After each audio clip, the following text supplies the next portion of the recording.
everybody. My name is Chester Elton, and welcome to today's session of Vantage Point, a View from the Top webinar. We are delighted to have some wonderful experts with us here today. And today they're going to share insights on how to focus on engagement, empathy, and wellness, helping companies beat the Great Resignation or the Great Reallocation, whatever you want to call it. So they're going to share their tips and best practices from Peter Bregman, a wonderful thought leader who's the CEO of Bregman Partners, to Darcy and Maryjo in their companies. And with that, I want to introduce my longtime writing partner, business partner, and probably my best friend in all of Park City, Utah, Adrian Gostick. Adrian, take it away. That's quite a high bar you've set for me there. So, hey, thanks everybody, and thank you for joining us. I know we're going to have people trickling in. We got a lot of people who watch afterwards, and we appreciate you as well. We love that we're focusing on this idea, not only the Great Resignation, but especially that word of empathy. Chess, I think 10 years ago, if you'd asked us what are the characteristics of the best business leaders, we would have talked about vision, strategy, execution. Today, it's all one word. It's empathy. Can you understand what your people are going through? And so today, you're right. We have three amazing panelists. Let me introduce. First off, Maryjo Charbonnier is a global HR leader with experience in several large corporate transformations and is the CHRO of technology company Kyndry, which has 90,000 employees and is one of the world's largest startups, a recent spinoff from IBM. We also have our good friend Darcy Verhun, who is the president of FYidoctors, which has emerged as one of the fastest growing diversified healthcare companies in North America and has more than 3,000 staff members and 700 doctors throughout Canada and is now entering the U.S. And Peter Bregman, he's ranked as a top 30 thought leader by Thinkers 50 Radar and selected as one of the top 8 thought leaders in leadership in the world. He's an executive coach, best-selling author, and we love his latest book, You Can Change Other People. So we want to get started with Maryjo today. And Maryjo, with Kyndry, you have a 90,000 person startup, as you said. So you've been thinking a lot about the employment brand and what culture looks like. You've been doing a lot of listening. So can you start us off by talking about what culture means to a company today and its employees and how you start building or rebuilding a positive culture? Yeah, sure. I'll be happy to talk about that. Yeah, it's been really exciting to launch a new brand and a new culture tied to that brand. And it really started with listening to our employees, but also really listening to our customers about what they wanted to see different. And some things our employees and customers wanted to keep, a commitment to innovation, but things they wanted us to change, be faster, be more flexible, and be more empathetic came out. So as we launched our brand, Kyndry, we also launched our cultural values or principles, we call them. And they're easy to remember because they spell our color red. And they really are also easy to remember with alliteration. And I like them because they're not the typical company values of restless, empathetic, devoted, flat, fast, and focused. So let's talk about devoted for just a second. We want to be devoted to shared success, our employees and our customers jointly. And to do that, given, all the complexity people are juggling with today, you really have to be empathetic. And we talk about, for us, that means to serve with trust and transparency. And those are the kind of 2 touchstones we come back to over and over again. What about our other panelists? Darcy, what would you add to that? Kind of culture today with the Great Resignation going on? Well, with us, we do a couple of things that I think set us apart. And one is we don't have bosses. At FYidoctors, we only have coaches. And it's taken a while for that kind of thinking to permeate the organization. But, that's been an effective tool in terms of the way that we operate. We also use kind of subtle differences that are important to signal what we stand for. We don't have a corporate headquarters. We have a home office. So it, again, just reinforcing that community and connection.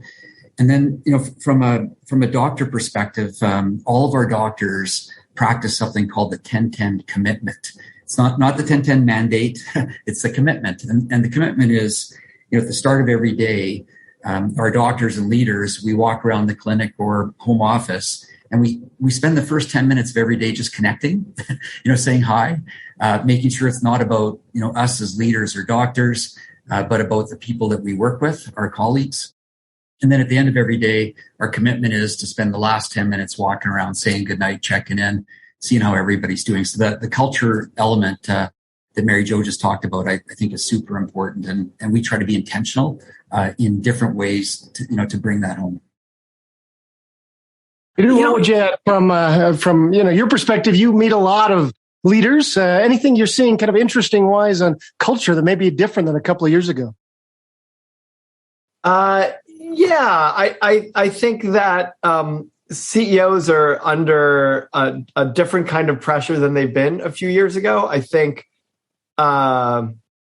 actually you could trace it to even before George Floyd, but I think that there was a sense that you were CEO and you were setting the mandate and you were setting the culture.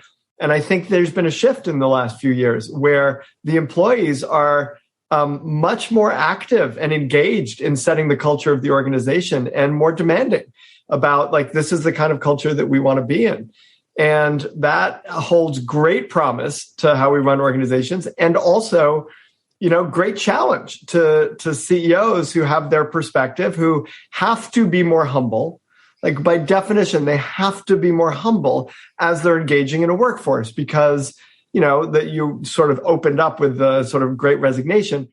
I agree that I don't think it's a resignation at all. I think it's a claiming, I think people are employees are saying, what do I care about? And I want to live my values. I love, Maryjo, that you were talking about the values. Like I want to live my values. And if my company's not living my values, I'm either going to fight to change them, or I'm going to go somewhere where a company does live my values. And from a CEO perspective, it's really, really critical to understand that your role has shifted in the last few years, and you are still the leader and you're still respected as a leader.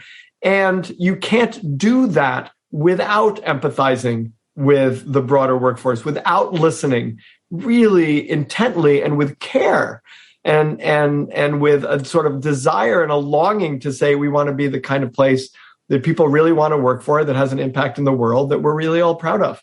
So but it's definitely, a step even more in that direction of, if you think in the 80s or the 90s, it was, the idea of the, male leader forging ahead and bringing everybody with him.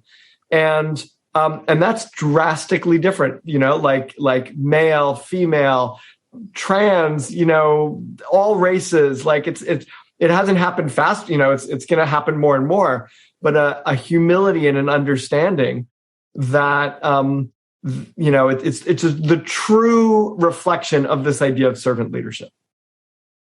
So interesting. And, Maryjo, I want to circle back to you because people think of a 90,000 person startup and they kind of giggle. I mean, we all did. and this idea of you've got new values. When you put empathy in there in red, what was the reaction? Did you get some people rolling eyes? Did people buy in? I mean, with a data set of 90,000, I imagine it ran the spectrum. But I'm really curious, when you made that core to your company, what was the reaction? It was interesting. People think they thought that one was natural, right? Partly because how we talked about the brand, the kin is for kinship, and the drill is for tendril, new growth. So it sort of went with the whole, what do we want to become? What do we want to do in our business is grow and be partners. And how do you do that? Often is you build the relationship based on, recognizing the other and their needs. So that one has been natural for, and I want to come back to a point that Peter talked about, is the importance of how the role of leadership is changing. And some of the ways we're doing to bring it to life is to really weave it into everything we did. So we had our first, top 800 leader meeting, and we spent a whole day of 2 days on culture, really sending a signal. And that culture for us is about how we behave, how we use systems and what messages they send, and what we recognize and celebrate, and all of the things you then don't recognize and don't celebrate, send unspoken messages as well. And Martin, our CEO, almost starts every leadership meeting with, I want to talk about one of our core leadership behaviors that's linked to the Kyndry way. whether that's shared success, empathy. But the one that I think our customers and our employees would say is a little aspirational is FAST, which we define as cultivating simplicity everywhere. That's the one we spend a lot of time talking about. And we're really working on trying to find those, short-term and long-term tangible examples of that for our employees. We want our employee experience to be what our customer experience is. And so that's the one I would say they think is more aspirational. That's great. We have a wonderful saying, don't we, Adrian, that the customer experience will never exceed the employee experience, right? So good for Absolutely. you. So, Peter, I want to come back to you. You coach a lot of CEOs, and, they're leading through this claiming allocation, great resignation, whatever you want to call it. We've heard through our kind of interviews that a lot of CEOs think this is a bit of mollycoddling. Not a word you hear much, but in Canada, we know what that means. This mollycoddling, that we're being too soft with our employees, that it's really, we've gone too far. How do you help them understand, as you mentioned, that they need to lead in a different way in this different environment? What do you counsel? I think it's a great question, and it's funny because when a CEO is saying what the employees are saying is BS, we just need to get to work. What they're actually saying is, I want them to empathize with me.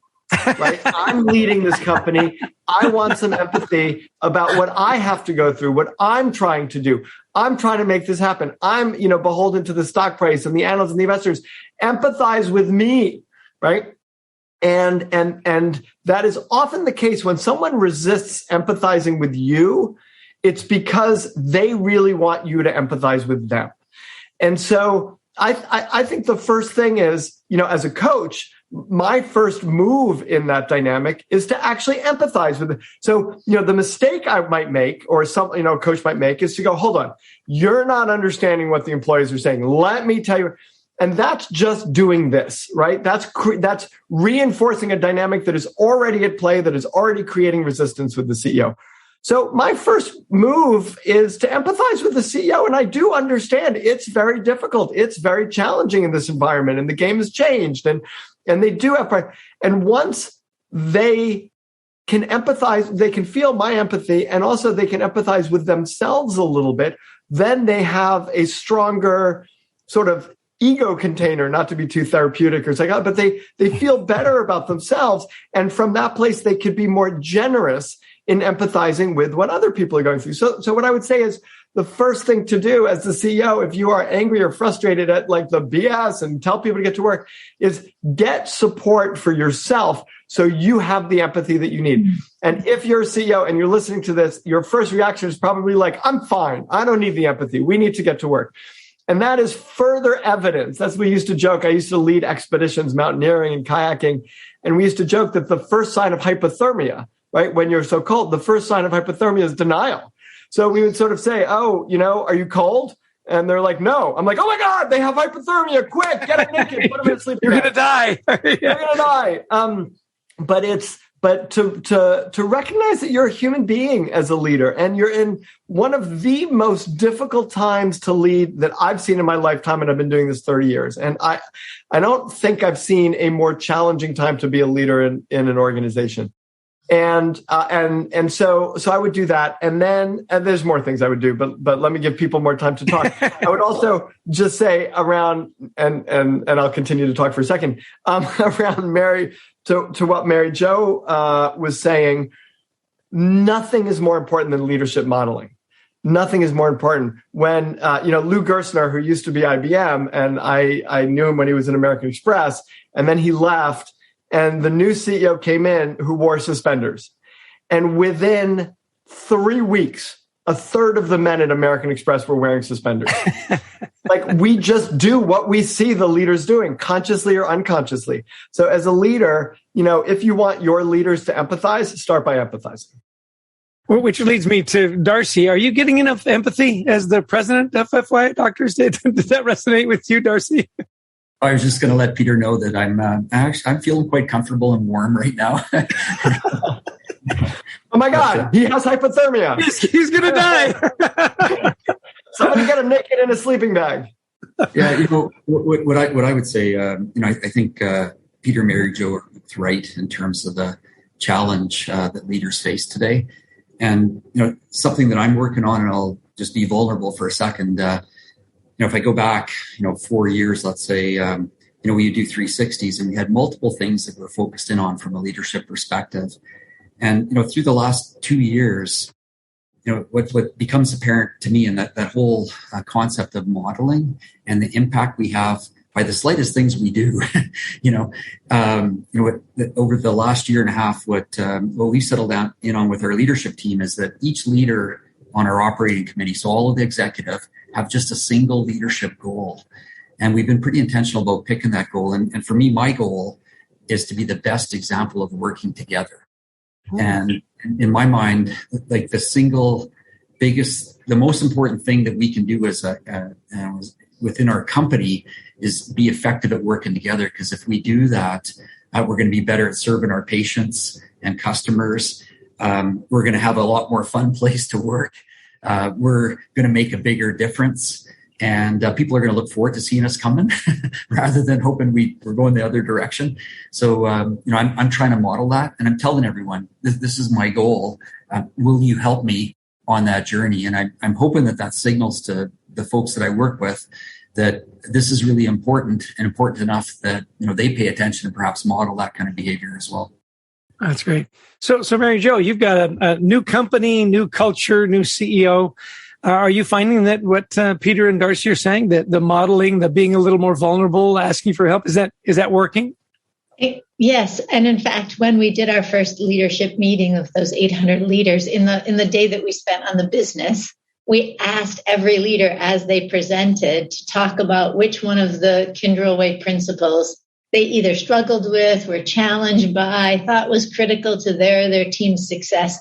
So we were able to personalize it. And I would say there, back to your other question, Chester, the number one value picked was empathetic role model. People really thought they needed to do a better job of that. And there were some really sweet moments as leaders talked about that. But yes, we're also trying to build tools to help leaders. We're all busy today.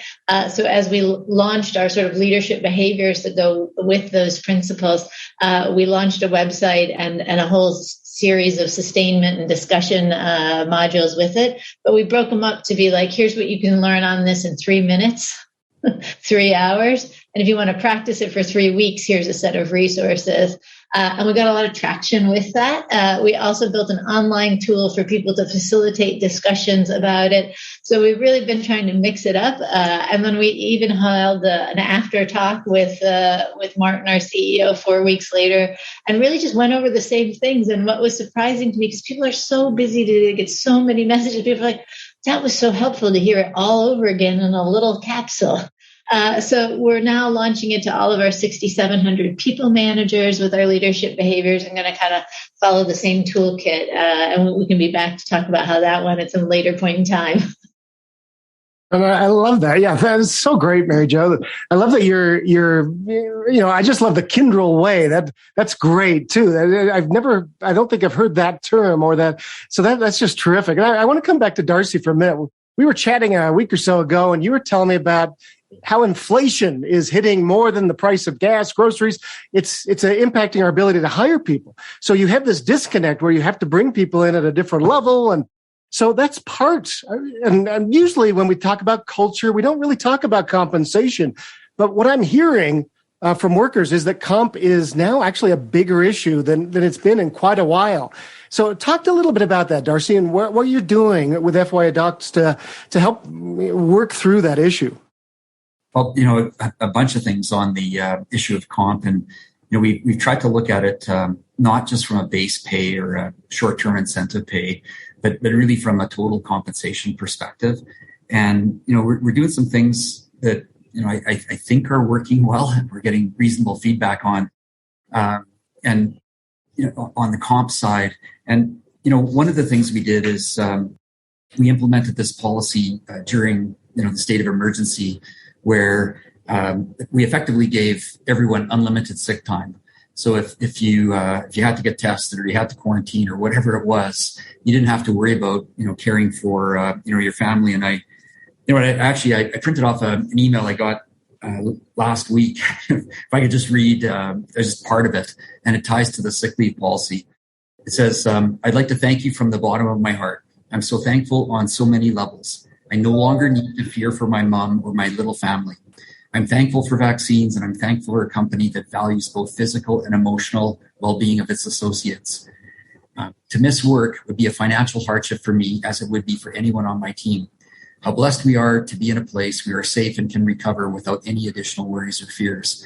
And, you know, like some of these things, seemingly small, are pretty significant. And the other thing I think that we've learned through COVID, and being Canadian, I think we tend to think that we look at the rest of the world and we think you've got problems with diversity and inclusion and things like that. So that's not in Canada. It's not happening here.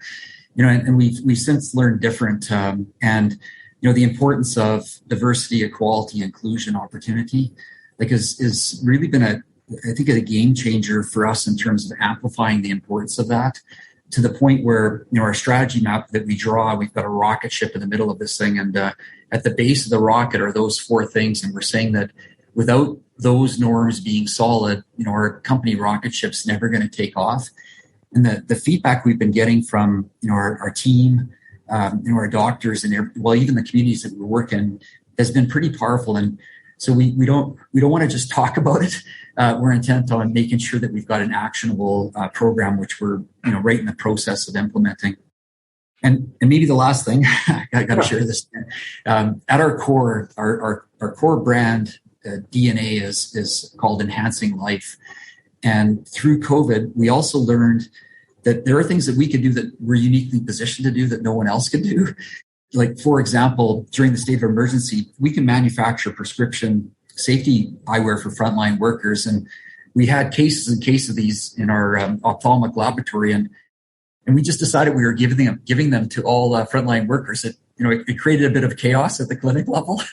but we thought to ourselves, that what can we do that we're uniquely positioned to do? And, the feedback from our team was overwhelming. And, we didn't do it because we want the positive feedback. We did it because we wanted to make a difference. And, so I think the whole concept of enhancing life, if it drives your decisions, that's powerful. So it's not self-serving. You're doing it, because you can.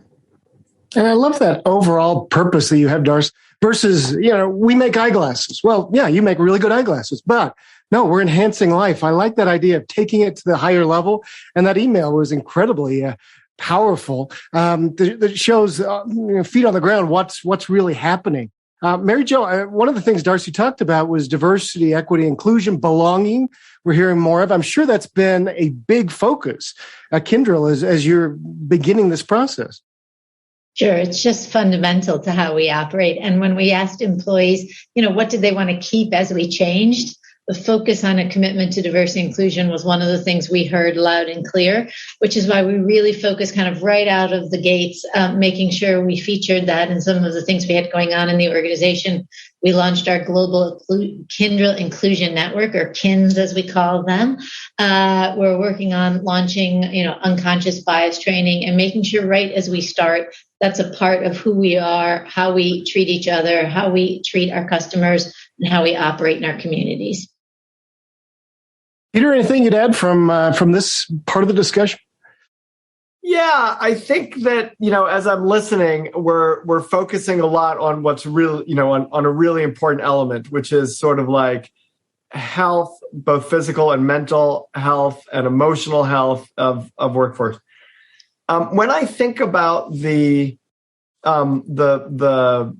Great Resignation, or whatever we want to call it, a really important piece of this, which I think is very, very much in line with empathizing with the CEOs also, is, are we focused on what's most important, right? And we've heard that both from Maryjo and from Darcy. Like from Maryjo, take the one value, be vulnerable, talk about how, I struggle with this value, or Darcy, and I love this, like your one thing, like what's your one thing for this year? And I think, ultimately people want to be part of an organization and people want in their work lives to feel respected and empathized with, and to be focused on work that makes a difference, that's meaningful, that matters. And I think, certainly a lot of the work that I do with working with CEOs is identifying sort of where Darcy is, which is to say, what is the most important thing for us to achieve over the next 12 months? What is our big arrow as an organization? What is most important? And then how do we help people understand what their key contribution is to driving that thing forward? That, ultimately, empathy is critically important, as is meaning and productivity and achieving the objectives of the organization, because we're here collectively to accomplish something, right? And so to make sure that both sides of that equation exist and that we're taking care of people in a way in which they feel respected, and we're working towards a common objective that is clear, that people understand how they're participating in it, that it's using the best of who they are to accomplish objectives, that it make a difference for the organization, and ultimately for the wider world. It is interesting, isn't it? When you've got that overriding purpose and people feel really good about coming to work, about what they do, how they do it. And, Maryjo, you even mentioned how they get recognized for it. Mm-hmm. And then you said the next part that was as important, and what they don't get recognized for. We want to reinforce the good stuff and mute the bad stuff. I just think that where you are is so fascinating, because you kind of have this blank slate to, a lot of your people, you've still got some, I'm guessing, the residual IBM culture and so on. The thing is, you guys really had a blank slate and you said, hey, this is where we're going to go. And back to this empathy piece, what I found fascinating is you just didn't say, okay, be more empathetic, which, a lot of people would, well, let's just be nicer. Let's be more Canadian, right? In our approach to stuff without the hockey sticks. How do you actually put together some programs that you had people go through? So it wasn't just, hey, this is what empathy means. Here are some character traits. You have this mindfulness, well-being center, the balance, commitment, flexible work, and so on. So that obviously was very intentional. How are those programs going? Yeah, so let's just talk a little bit about that. Empathy is I think a hard value or principle to live by, because when are you ever enough? Right. And so I think, and I really think about, how do we express that in the culture? What are our touch points to it? There's the question of I trust my manager. That's one expression of it, but we wanted to have multiple proof points of that and kind of let that find its water seeking its own level in the organization, because you can't force it. It's definitely because you have the ability to go fake, Right. So I think we tried to, a lot of things that the Great Resignation is about is now it's really a compelling part of the value proposition of how you work, where you work, right? Some of us have loved being home. Some of us have hated being home. Some of us want a lot of choice on the scheduling the day. So we've really tried to, as we rolled out our approach to flexible work, said, hey, every culture at the country level is different. Different jobs have different needs. We have people who need to be on customer sites. And so that's a big part of a requirement we have to think through, that not all jobs can be flexible, but really making sure managers and employees can have that discussion and sanctioning there. We really want employees to tell us how they want to work, not us tell them how they should work. Because that anytime you get the shoulds going, it's the end of empathy in my mind. And we've also, kept some lovely things we have. We have a whole group that's dedicated to a mindfulness center of excellence, where employees can take courses, practice with others. We take that on a roadshow to customers who want us to talk about that too. So I think it's good to have lots of proof points. Our Canadian team, since we've been talking a lot about Canada on this, started the Canada Balance Pledge, where our leaders agreed with their employees they were going to try to not put email out on the weekends to respect people's time, give some extra long weekends off in those oh-so-short summers up in Canada, and really talk about respect for work-life balance, which is really important and maybe different than up there than in other places. So I think we're finding our way. We're learning still, given, we're only about 7 months old now. So we're finding what works and what doesn't work. It is so great that you've got that flexibility, not just, with your workforce. You're understanding there are, differences in different countries. For those of you that are tuning in, Adrian and I both grew up in Canada. I live just outside New York City. Adrian's in Park City, Utah.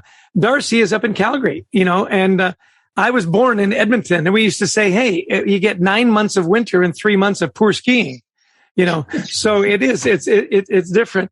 I just want to ask you, Maryjo, you've been in HR a long time. How different is your role now in dealing with issues like this than it was even 5 years ago? I think it's dramatically changed. So I have to say the outside world sits on my desk right along with me. And whatever is happening in the news is something we need to be, prepared to. And there's so many things that are upsetting today for our employees and the people are dealing with, whether it's been the pandemic and concern about their own health, war in the Ukraine. Our hearts and thoughts go out to the families in Texas and all over the U.S. With the violence that's happened. And so I think leaders really have to empathize today with what's happening to people, in their life. I sometimes look at my children and I think there was a piece of me when I was in my 20s. You left your political or your personal self somewhat at home, and there was a sort of professionalized, maybe bland version of me that came to work. And I think this next generation that's in our workforce is uncompromising on that, and it's a good thing. And Peter talked about they want a dialogue on many issues, and as leaders we have to think about how do we help have that happen in really productive, healthy ways. Yeah. So Darcy, I want to go up to you. Again, you've been in business up in Canada for a long time. A coaching culture, which already seems more empathetic. Are you seeing the same things that Maryjo is seeing, and how are you making sure that is a part of your core at FYidoctors? When as Maryjo spoke there, what hit me, the first 3 months of this year, I would say we're actually harder than March, April, May, June of 2020, and that maybe seems surprising, but a combination of extreme cold weather, Omicron. And I'd say just general fatigue, because people have been on 911 for so long, and sitting at home office in a leadership role and connecting with our team across the country. I think in our all hands meetings and things like that. At the start, being able to kind of stand back for a second and try to put ourselves in the shoes of everyone that's on the front line, providing care for patients and so forth. I think it's been kind of powerful way of connecting and also ensuring that, the things we're talking about, we're thinking about things from the perspective of the people we're serving and caring for, from a home office administration team. And I'd say going back in time, I'm not sure we did that as much or as effectively, or really tried to think it through. So I'd say that's changed for us and become, I think, more important is to really, and empathy is probably the right word, or maybe even compassion, I guess. To have that kind of perspective, I think is really important to connect, to be effective in your communication, and to be supportive. How are you now preparing to come down to the States? Maryjo was talking about, we want to make sure that we're not U.S. centric as we deal with our Canadian employees. What are some of the things that you're anticipating now that you're coming down to the south of the border, as we used to say? Oh boy, the culture is different for sure, and we're starting in California. What I'd say is I think our experience, Canada is not homogeneous. Going back 4 or 5 years, we entered into Quebec in a big way. And, as it's multilingual there, predominantly French based. And, the culture is different, as it is pretty much in all of our provinces. So we've got a bit of a track record of it's not one size fits all. And, that's where the brand DNA of enhancing life comes in that, it's not a checkbox kind of thing. It's, how do we connect with people on an emotional level in the way that fits us? So I think we've got some experience, and we're not expecting to do exactly the same thing in the same way in California as we do everywhere else. So we're being intentional about those cultural differences for sure. Excellent. And Peter, as you're seeing this mindfulness and so on, But what are you seeing from your leaders that you coach that's working well in this particular environment? I'm listening to this conversation, and it's bringing me.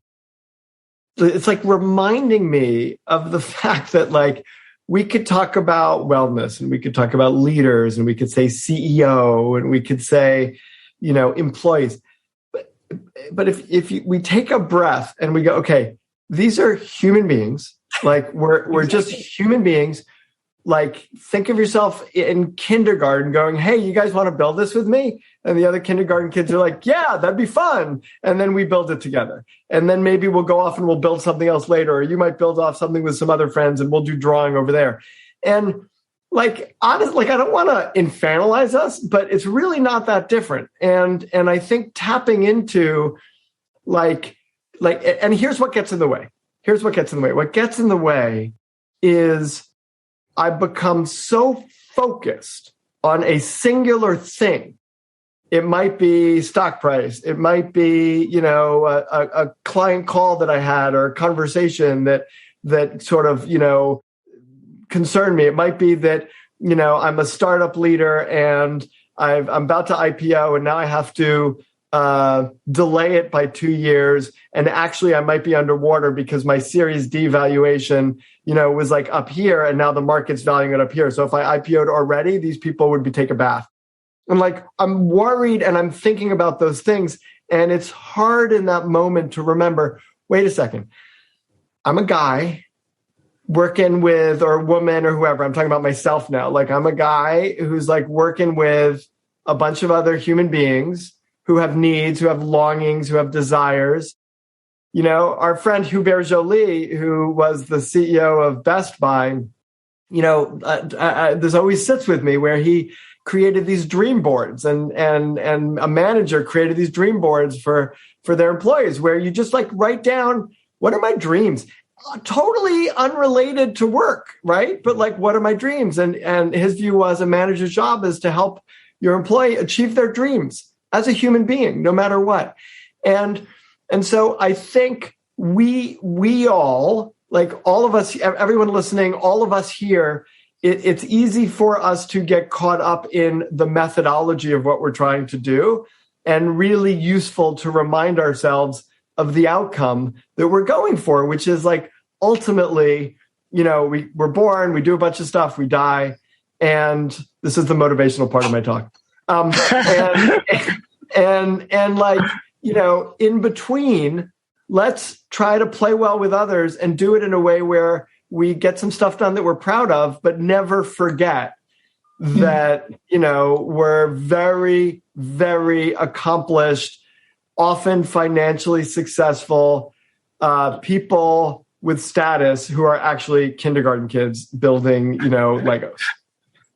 I'm glad you turned that around, Peter. Thanks. I thought maybe next you'd start showing us pictures of homeless puppies or something. So thank you. Thanks for turning that to positive. And I love what you're saying too about what we care about as leaders really trickles down. No matter how much we say this, Chester and I were working with a CEO who it's all about cash flow. I mean, that's when he wakes up in the morning. That's what he worries about till he puts his head on his pillow at night.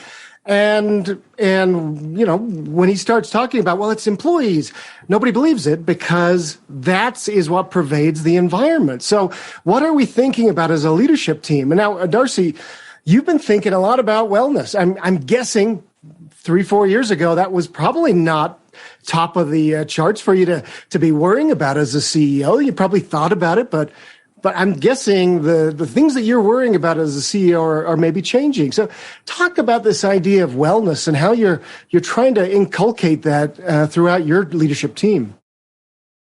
Oh boy, a bunch of ways. And you know what, I got to respond to Peter and his dream concept.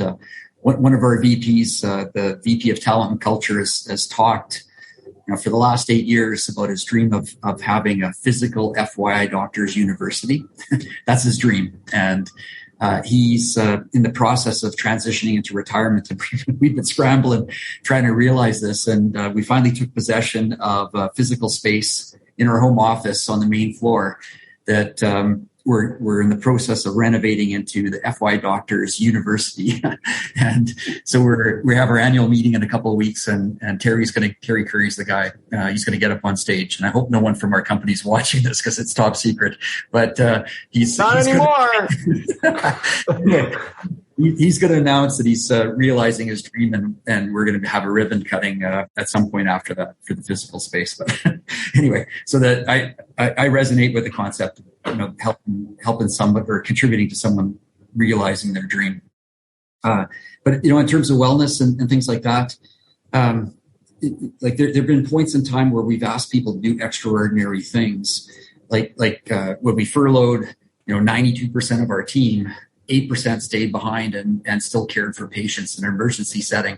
And, we're scared, and, worked hard and, we thought it was equally important to be home and safe as it was to be in clinic and serving patients, but recognized that it took a toll. So we said to the lead doctors and the practice coaches, when we get back, you have at your discretion wellness days that you can give out to the people that, doubled down and came in every day, even though other people, not to say that they did, something that was harder or better, but to recognize, the contribution and to ensure that, they were cared for too. So we empowered our team to do that. And then something else that's been surprisingly powerful is this, we have this thing on Teams called RX, or prescription for life, RX for life. And believe it or not, it was kind of a technology initiative, but one of our MDs actually led the project and kind of championed the concept of this, RX for life. And it's all about wellness, where, every month we have a wellness challenge. It could be drinking water and people report on how they're doing. And the team gets to set what it is that they want the challenge to be about. And, it's been shocking. I think it's got something like 10,000 views, or there's astronomical numbers relative to everything else. So it's surprising some of the things and the impact that they're having. And then the last thing I'll say, this is not across all of our clinics, but in many of our clinics, they're called vision boards, where the clinic's kind of drawn a map over time of their journey. And then it gets covered with Post-it notes of encouragement that different members of the team put on. And they all have different shapes and sizes. And it's not universal, but, it's what fits for the location in terms of that, the happiness or whatever it is that they want to showcase in the lunchrooms for everyone and reinforce caring for each other. I love those specifics that you're doing, Darcy. It's so great. By the way, we had a question come in from one of our. It's for Maryjo, that one of our hosts or our attendees said he heard that Steve Moss from IBM speak about their global recognition program at the World at Work conference, which is going on right now. So, what is Kyndry doing with recognition? How are you tying this into engagement, well-being? Maybe you could walk us through that a little. Sure. Well, I can't speak to what IBM is doing. What I can tell you is, in a spin, this is my second one, I have a saying, which is, you don't get to pack your bag, you only get to unpack it. Meaning your parent company puts your suitcase full of things, and then you go on your journey and you get to unpack it. So we did inherit a lovely recognition program that we have kept in our suitcase. I don't know if it's the same one our audience is referencing, but what that allows is employees and managers to recognize other employees through a points program, and it's an online program. And then managers also have the ability to use cash to recognize small accomplishments or big accomplishments along the way. And we did rebrand that, and then we launched it to our 6 Kyndry Way values. So when you recognize someone, it asks you to recognize them for demonstrating one of the values. We also use that platform to recognize service anniversaries where you can get points for things, and employees kind of can create a video card or a little montage of a card. So it really makes some things that sometimes if there isn't an admin in office who used to traditionally do some of those things, it kind of digitizes some things to make it easy, especially with global teams. You're not there to sign the birthday cards necessarily anymore in the same office, especially during the pandemic. So it's really enabled that to keep teams, sort of motivated, and to, like I talked about, the importance of, if you're going to change culture, really focusing on the recognition aspect of it is an important element. And one of the questions that came in too is about culture, and I'm guessing sometimes there's got to be a little bit of variation. What works in the U.S. may not work in India or in Brazil. You're global. Are you thinking through those issues and any ideas that will help us, those who are in global companies? I think the principles themselves are pretty global. We did a kickoff event as we launched it, where we invited all 90,000 employees to blog with us over a 2-day period and comment on the 6 principles and engage in some discussion. And that allowed us to do some sentiment analysis. And generally we heard good things, like we're on the right path. These are the right things we need to be focused on. So far, and we're now launching that out to, in June, all 90,000 employees, those leadership behaviors that are sort of the more tangible expression of the Kyndry way. So we'll see. I'm sure as we get down to that level, we'll do another round of listening and an update. But so far on the 6 pieces that make up the Kyndry way, I would say we heard those as sort of universally good. That's great. I love that. Peter, finish out this thought for us on gratitude, because when we wrote Leading with Gratitude with our good friend Marshall Goldsmith, who helped us with this, one thing we noticed with all the CEOs we're working with, this gratitude piece can get put to the side. We get so focused in, and we get to be gratitude Grinches in a way. How do you inculcate this in the companies you're working in? I'm so thankful and grateful that you asked that question, Adrian. Again, I'll sort of double down on the human being thing. Please and thank you. It's not like we have to create programs to institutionalize these things, and I think that's useful. And sometimes it replaces the genuineness of what we actually, how we want to show up. And so, remember, in the context of all of the programmatic approach to very human responses and behaviors, what gratitude means is, I appreciate something. I appreciate you. It's in, I recently learned, and the term, I've often said, I appreciate that you did something, it's behavioral, but I've started to hear people say, I appreciate you. Hey, someone does something nice, and it's like, Adrian, I appreciate you. Darcy, I appreciate you. And I really like that. I've started to use that.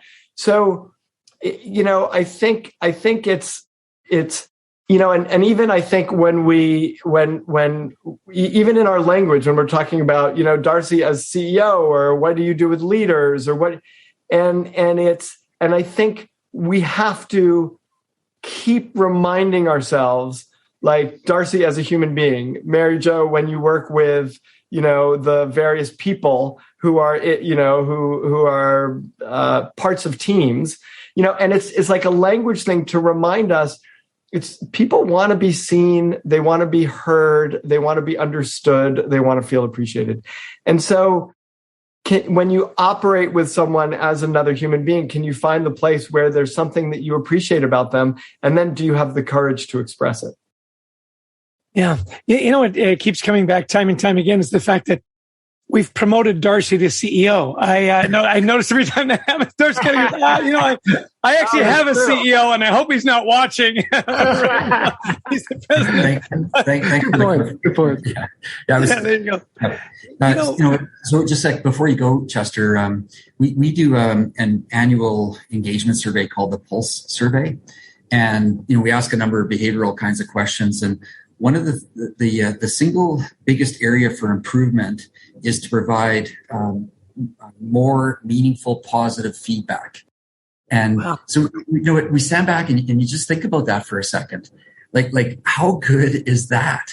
in that, get better engagement, all we have to do is go, way to go, you kick butt, great job, you sit back sometimes and you think, boy, it's hard work to have an engaged team and to keep people happy and motivated and things like that. But maybe all it takes is way to go, recognizing a job well done, no matter what the job is, and just think about how you feel when you get that kind of feedback, and also think about how you feel when you give it. And so I guess I'd offer up to anybody out there listening, if you did one thing for now to the rest of the day, it would be to congratulate someone or recognize a job well done. And I'll bet you the impact will be way bigger than what you could imagine. Yeah, that ripple effect. I love that. So here's the last question for all of you. We'll start with Peter. We'll go to Maryjo and then wrap up with Darcy. In this Great Resignation, nobody wants to lose their top performers, right? And yet, in the research that we did in our book, Anxiety at Work, we realized that the most anxious people, when you talk about well-being, can often be your top performers because we keep loading them up. So what advice do you have around retention overall? We want that. We don't want people leaving, particularly with your top performers. Where's the focus there, Peter? What's some advice on retaining that? My focus would be on focus, right? Which is to say, make sure you are making the connection with them about what is my key contribution to what is most important for us to achieve over the next 12 months. And then help them filter, help them distinguish signal from noise. I mean, probably the most important skill that I see among the CEOs that I work with is the ability to distinguish signal from noise, to say, this is not important enough for us to focus on right now. This is the thing I want us to focus on. And at a time when valuations are changing and that becomes more important than ever. So what I would say is with your top performers, you're sort of protecting them and protecting your own work by being really, by prioritizing and being very disciplined about identifying what is most important, what is their key contribution to that, and how do you protect them and the organization from shiny objects.